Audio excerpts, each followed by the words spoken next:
So yesterday I posted this reel where I tried to make golden fries, and they turned out looking like this instead. I'm going to tell you what I learned.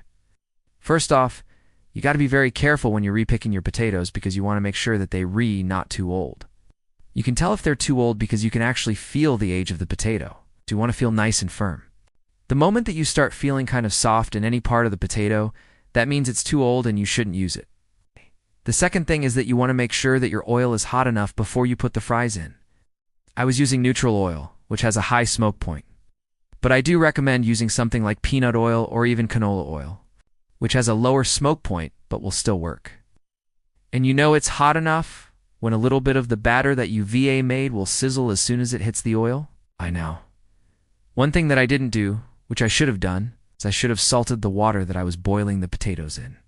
This would have helped the outside of the potato to cook faster and make sure that inside the potato is still nice and soft. The other thing that I learned is that you don't want to overcrowd the pan. Only add about 2 tablespoons of batter for each fry. Next time I'm going to double that so that way I can get a thicker, crispier fry. And finally, you want to make sure that you re-flipping the fries at least 2 to 3 times while they're re-cooking so that way they can cook evenly. They can get that golden glow that we're looking for. Oh, and one more thing. You want to make sure that your oven is actually preheated to the temperature that the recipe calls for. I had mine at 400 degrees Fahrenheit. But I think I should have turned it up to 425 because the fries were a little bit too crispy. And I think that they would have gotten softer if they were in a hotter oven. So there you go. That is everything that I learned from this recipe gone wrong. Hope that you guys try it and let me know how it goes for you. And I will see you in the next one. Bye.